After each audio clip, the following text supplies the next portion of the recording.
Hello, എല്ലാവർക്കും പുതിയൊരു വീഡിയോയിലേക്ക് സ്വാഗതം. നമ്മൾ എങ്ങോട്ടാണ് ഈ പോകുന്നതെന്നല്ലേ? ഇന്നൊരു നെയിമിങ് സെറമണി ഉണ്ട്. കൊല്ലത്ത് വെച്ചാണ് എൻ്റെ ബ്രദറിൻ്റെ മോളുടെ കുഞ്ഞിൻ്റെ നെയിമിങ് സെറമണിയാണ് നടക്കുന്നത്. ചാച്ചൻ്റെ ഫാമിലി ഒത്തിരി അംഗങ്ങളുള്ള വലിയ ഫാമിലി ആയതുകൊണ്ട് തന്നെ ചാച്ചൻ്റെ ഏറ്റവും മൂത്ത ചേട്ടൻ്റെ മോൻ്റെ മോളാണ് ആഷ്ലി. ഞങ്ങൾ സെയിം ഏജാണ് കേട്ടോ. സെയിം ആണെങ്കിലും ഞാൻ അവളുടെ അപ്പച്ചിയായിട്ട് വരും. ദേവൂട്ടിന് ആദ്യമായിട്ടാണ് ടൂറിസ്റ്റ് ബസ്സിൽ കയറുന്നത്. അവൻ കാറിലല്ലാതെ വേറെ മറ്റു വണ്ടികളൊന്നും യാത്ര ചെയ്തിട്ടില്ല. അപ്പോൾ ഇന്ന് ആദ്യമായിട്ട് ടൂറിസ്റ്റ് ബസ്സിൽ കയറി. അതിൻ്റെ എക്സൈറ്റ്മെൻറ്റിലായിരുന്നു ഞാനും. ഞാൻ കുറേ വർഷങ്ങളായി ടൂറിസ്റ്റ് ബസ്സിലൊക്കെ പോയിട്ട്. കുറേ നാളിന് ശേഷം ടൂറിസ്റ്റ് ബസ്സിൽ കയറിയപ്പോൾ എനിക്ക് വോമിറ്റൊക്കെ ചെയ്യാമെന്നുള്ള പേടിയുണ്ടായിരുന്നു. പക്ഷെ കുഴപ്പമൊന്നുമില്ലായിരുന്നു. നല്ലൊരു യാത്രയായിരുന്നു. ഏട്ടൻ കൂടെ ഇല്ലാതെ ഞാനങ്ങനെ ദേവൂട്ടിനെ കൊണ്ട് ഒറ്റയ്ക്ക് ഇതുവരെ ട്രാവൽ ചെയ്തിട്ടില്ല. ഇന്ന് പിന്നെ അമ്മയും അച്ഛനും ഒക്കെ കൂടെ ഉള്ളത് കൊണ്ട് ആ ഒരു ധൈര്യത്തിൽ അങ്ങ് പോയതാണ്. പക്ഷേ കുഴപ്പമൊന്നുമില്ലായിരുന്നു. ദേവൂട്ടൻ നല്ല കോപ്പറേറ്റീവ് ആയിരുന്നു. ഒരു കുഴപ്പമില്ലായിരുന്നു. ഇടയ്ക്കൊക്കെ ചെറിയ ചെറിയ വാശിയൊക്കെ ഉണ്ടായിരുന്നെങ്കിലും വലിയ കുഴപ്പമൊന്നുമില്ല. ഞങ്ങൾക്ക് തിരിച്ചെത്താൻ പറ്റി.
ഉച്ചയ്ക്കായിരുന്നു ഫംഗ്ഷൻ. ഒരു 12:15 കൂടി തന്നെ ഫംഗ്ഷൻ സ്റ്റാർട്ട് ചെയ്തു.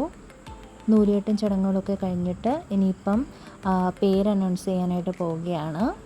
കുഞ്ഞിൻ്റെ പേര് വേദ് ഭരത് റോമിയോ എന്നാണ്.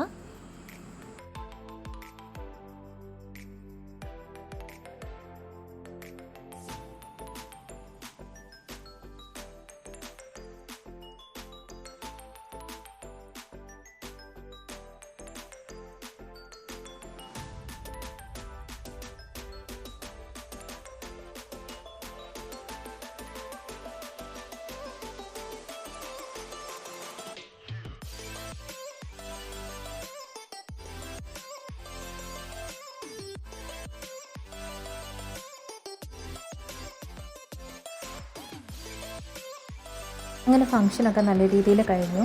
പിന്നെ ഞങ്ങൾ ഫുഡ് കഴിക്കാനായിട്ട് പോയി. ബിരിയാണി ആയിരുന്നു, കൂടെ ഐസ്ക്രീമൊക്കെ ഉണ്ടായിരുന്നു. നല്ല ഫുഡായിരുന്നു. അങ്ങനെ ഫുഡൊക്കെ കഴിച്ചിട്ട് പിന്നെ ഞങ്ങൾ വീട്ടിലേക്ക് തിരിച്ചു പോന്നു. അപ്പോൾ ഇന്നത്തെ വീഡിയോ ഇത്രയേ ഉള്ളൂ. എല്ലാവർക്കും ഇഷ്ടമായെങ്കിൽ ലൈക്ക് ചെയ്യാനും ഷെയർ ചെയ്യാനും സബ്സ്ക്രൈബ് ചെയ്യാനും കമൻറ്റ് ചെയ്യാനും മറക്കരുത്. താങ്ക്